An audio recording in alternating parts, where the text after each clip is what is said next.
ओम बागेश्वराय नमः। सीताराम। सभी को मेरा नमस्कार, मेरा प्रणाम। आज मैं जिस लिए बोलना चाह रहा हूँ वो एक हाल ही में हुआ ताज़ा ताज़ा प्रकरण है, जिसके लिए बोलना तो नहीं चाहता था पर बोलना पड़ रहा है किसी वजह से। जो कल हुआ है छतरपुर में, परसों जो हुआ है, उस उद्देश्य के ऊपर मुझे बोलना जरूरी है। मैं कुछ बोलूँ उसके पहले आप कुछ तथ्यों को और कुछ चीज़ों को देखिए, फिर हम आगे की बात करेंगे। तो आप इन चीज़ों को देखिए, क्या है क्या नहीं।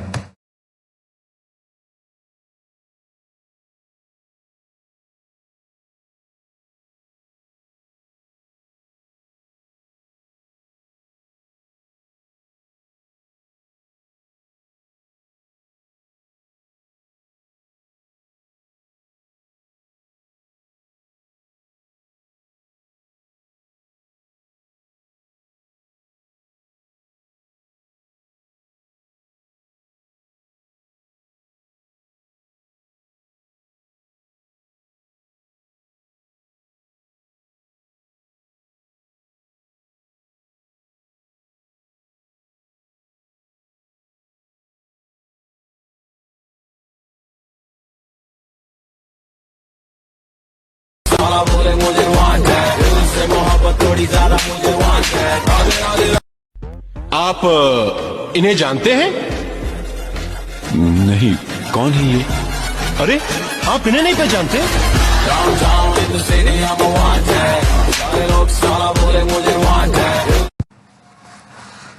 आपने देखा होगा जैसा अभी। तो अब थोड़ी सी चर्चा। जैसा आपने देखा अभी, एक भीम आर्मी के प्रमुख थे, उन्होंने तो रोड के बीच में फायरिंग की। शालिग्राम जी जो हैं, सौरभ भैया, उन्होंने जाके तो एक जगह, बंद जगह पर फायरिंग की थी, वो भी जहाँ पर कोई हानि ना हो। इन्होंने तो रोड पर भीड़ के बीच में की। शालिग्राम जी के आसपास तो 3-4 लोग थे, यहाँ तो करीब 50 लोग तो दिख रहे हैं। 50 लोगों की भीड़ के अंदर उन्होंने फायरिंग की। उसके बाद जो दूसरा मैंने फोटो दिखाया, वो उसी परिवार से हैं जिन्होंने आरोप लगाया। तो अब संविधान यदि सभी के लिए बराबर है तो इन पर भी होना चाहिए। वैसे अभी पूरी तरह से प्रूफ तो नहीं हुआ है कि शालिग्राम जी के पास कट्टा था। अगर मेरा ओपिनियन देखा जाए तो जिस तरह से बोलते हैं लाइटर, जो परिवार ने पहले बताया था, वो हो सकता है। और वैसे भी ये राजनीति है, कुछ भी हो सकता है, तो मैं इस पर कुछ भी ना बोलना चाहूँगा। आप आपका देखें। तो अब मैं आता हूँ मुख्य मुद्दे पर। क्या है मुख्य मुद्दा? घटना थी 11 तारीख की, अहिरवार समाज के यहाँ पर एक शादी। भाई मानते हैं हम, तो सभी को भाई मानते हैं। उनके यहाँ पर थी शादी। उस टाइम की घटना, तब शादी हो गई, सब कुछ हो गया।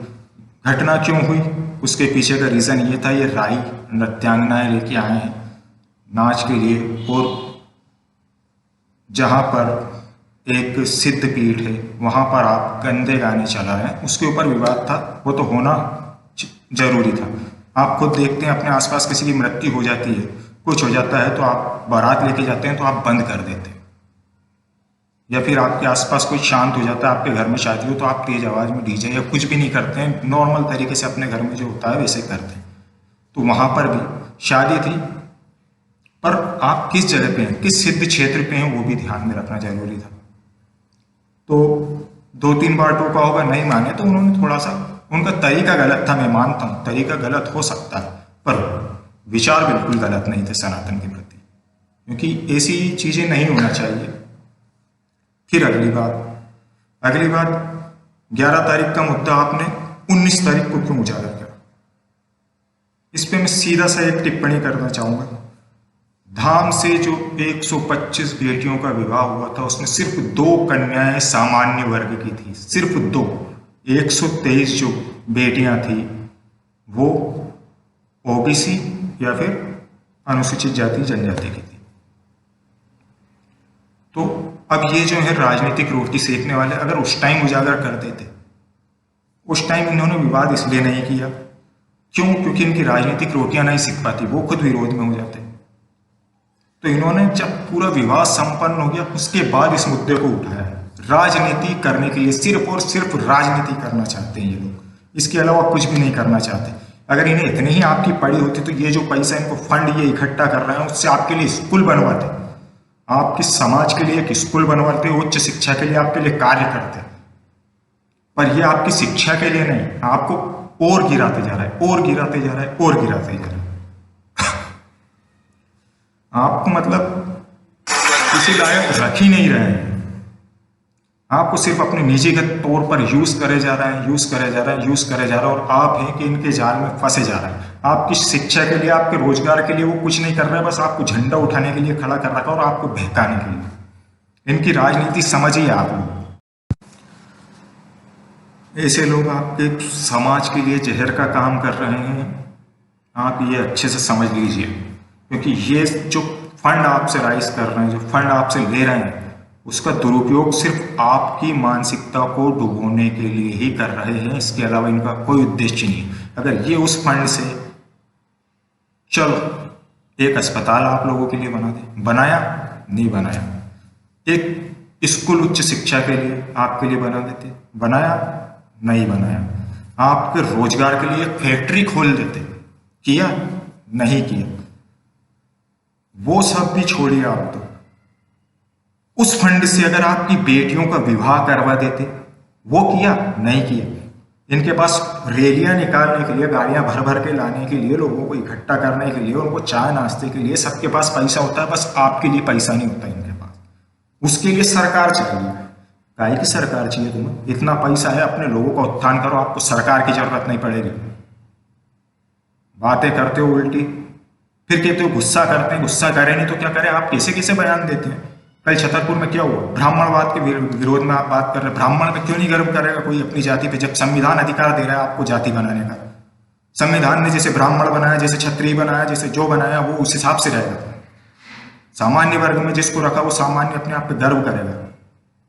संविधान पे आप आवाज उठाइए। और आप अंबेडकर जी की बात करते हैं, अंबेडकर जी के गुरु कौन थे? अंबेडकर सरनेम कहाँ से आया है वो भी देखिए। अंबेडकर जी आम वाडेकर उनके गुरु का नाम, जो कि एक ब्राह्मण थे जिन्होंने उनको शिक्षा दी, उनको पाला। और अंबेडकर जी कभी भी ब्राह्मणवादी नहीं थे, ब्राह्मणवाद के विरोधी नहीं थे, ये भी याद रखिए जो आप उनके संविधान की बात करते हैं। आप संविधान सिर्फ अपने निजीगत तौर पे तोड़ मरोड़ के और संविधान को चला रहे हैं। जिस तरह से आप रामचरितमानस को तोड़ मरोड़ के कैसे भी कर रहे हैं ना, उसी तरीके से आप संविधान आप अपने निजीगत फायदे के लिए यूज कर रहे हैं। असली संविधान आप नहीं जानते क्या है। पूरा पढ़िए असली संविधान, उसके बाद आप कुछ चीज पे निर्णय पे आया करिए। और आपको कोई अधिकार नहीं है किसी धर्म के खिलाफ बोलने का या किसी व्यक्ति विशेष के खिलाफ बोलने का। संविधान इतनी आजादी नहीं देता है। संविधान आपको आजादी देता है सिर्फ इतनी, आप बोलने की, अभिव्यक्ति की आजादी है, ना कि व्यक्ति विशेष का नाम लेने की। ये भी उसी संविधान में है कि व्यक्ति विशेष के आधार पर की गई टिप्पणी अपराध के कणिका में आएगी, आपराधिक प्रवृत्ति के अंदर रखा गया है। तो संविधान पढ़ें। शिक्षा बहुत ज्यादा जरूरी है, पर ऐसी शिक्षा आप दूसरों को क्यों नहीं ग्रहण करने दे रहे? क्यों? क्योंकि वो पढ़ जाएंगे तो आपके खिलाफ आवाज उठा लेंगे। उन्होंने ज्यादा पढ़ लिया उस चीज को तो आपके खिलाफ आवाज उठा लेंगे, आपकी बातों में नहीं आएंगे। यही चाहते हैं आप, शायद इसलिए आपने युवा वर्ग को पूरे घेर के और रख लिया, उन्हें बरगलाने लगे नौकरी के नाम पर। अरे भैया, नौकरी के नाम पर वो पढ़ेंगे जब नौकरी लगेगी, उन्हें थोड़ा शिक्षा तो करने दो ग्रहण। नहीं, तुम तो पीछे लिया झंडा उठाने और जय भीम करवाने। अरे भैया, नारे राजनीति सब होती है, पर शुद्ध होनी चाहिए। इस तरह राजनीति नहीं होती है जहां पूरे समाज, पूरे देश को तोड़ने को विखंडन की बात हो जाए, वहां राजनीति नहीं होती है। चलिए, ज्यादा गुस्सा होऊंगा ऐसी बातों पे बोलूंगा तो। जो आप बात करते हैं बाकियों के लिए, बहुत सारे लोग बोलते हैं पर्चा नहीं बना पाए, ये नहीं बना पाए, वो नहीं बना पाए। कल कथा हुई थी सबसे पहले, उसके पहले जब लंदन में घोषणा हुई थी, उसी टाइम पर ये पागल दास ने धाम पर सूचना पहुंचा दी थी कि क्या रणनीति खेली जा रही है। आप लोग क्या सोचते हैं, आप बहुत बड़े वाले हैं, आपसे बड़ा बैठा हुआ हूं। सारी की सारी आपकी रणनीतियां जो बनती है ना, आपकी सारी रणनीतियां यहां हैं।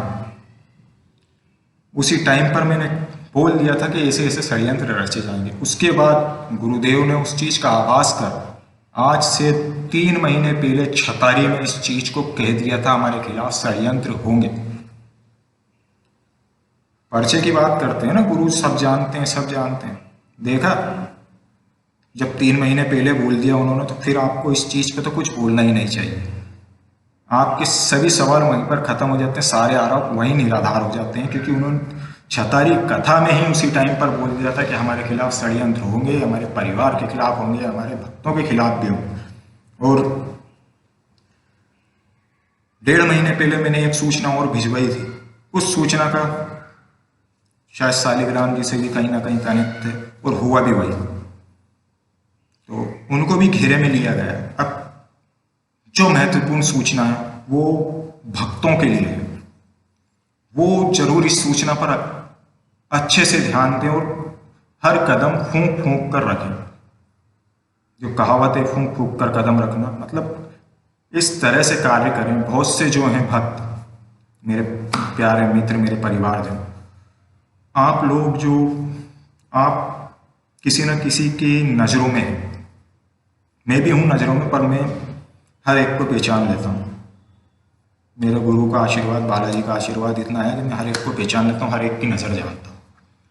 आप में शायद वो संयम अभी नहीं है, तो आपको वो संयम अपना कर और उस चीज़ पे ध्यान देने की बहुत बड़ी आवश्यकता है। आप लोग जो गुरुदेव के साथ फोटो डाले हैं या फिर मंच के या फिर कुछ भी करते हैं, उसमें एक चीज़ का अवश्य ध्यान रखें। अब आप जो भी कार्य करें वो सोच समझ कर करें, क्योंकि जो षड्यंत्र होने हैं वो गुरुदेव पे सीधा कुछ भी कोई नहीं कर सकता, ना आरोप सिद्ध कर सकता, ना कोई कुछ भी कर सकता। ये हम सब जानते हैं। बालाजी जिनके साथ, जिनके सिर पर सीताराम, फिर क्या करना। पर आप लोग थोड़े से कच्चे हैं। कैसे कच्चे हैं? आप कभी कभी बहक जाते हैं, गुस्सा हो जाते हैं, कुछ अपशब्द कह जाते हैं किसी को। कमेंट्स भी मैं देखता हूँ अपने भक्तों के भी, किसी पोस्ट पर जाके गलत कमेंट। हमें संयम बरत के और इस तरह से रहना है, क्योंकि आपकी एक गलती पकड़ के आपके गुरु को टारगेट करने की पूरी योजना बन चुकी है। आपकी गलतियां ढूंढ रहे हैं लोग, आपको ये चीज नहीं पता। आपकी एक गलती के ऊपर आपके गुरु के ऊपर उंगलियां उठाना स्टार्ट करेंगे। ये मैं देख रहा हूँ इन चीजों को बहुत अच्छे से, जो इनकी चल रही है ना।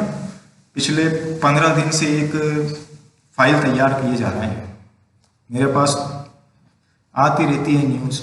हैं कुछ गुरु के भक्त जो इनके साथ होते हुए भी शायद तक कहीं ना कहीं ईश्वर से जुड़े हुए हैं, बालाजी से जुड़े हुए हैं, तो वो लोग इतने अच्छे हैं। बाकी यही कहना है कि हम सब सोच समझकर कार्य करें, और किसी को भी देखो, किसी को जातिवादी बोलना या फिर जातिवाद के खिलाफ हमें बोलना नहीं, क्योंकि हमारा प्रथम लक्ष्य सनातन धर्म, हिंदू राष्ट्र, तो हमें उसी के लिए काम करना है।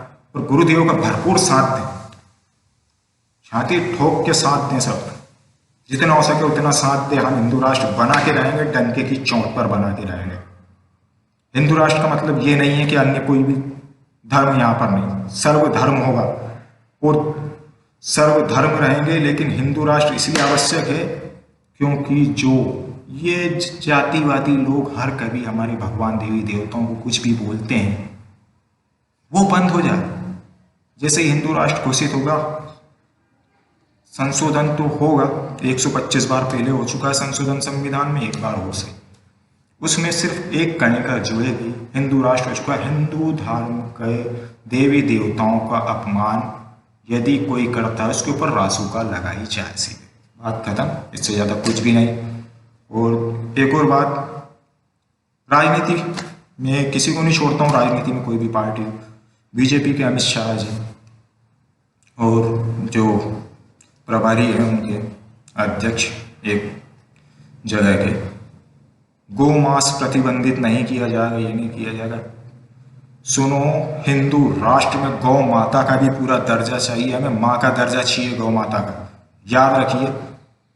और आपके ये निरर्थक बयान आपको ले डूबेंगे, आपकी सरकार को ये भी याद रखिए। मैं किसी भी सरकार के समर्थन में नहीं हूँ, मैं सिर्फ हिंदू राष्ट्र और सनातन धर्म के समर्थन में हूँ। तो इसलिए इस चीज़ को भी सोच के रखें और बस बचाएं, गुरु का साथ दें और इसी तरह से सनातन धर्म को आगे बढ़ाते रहें।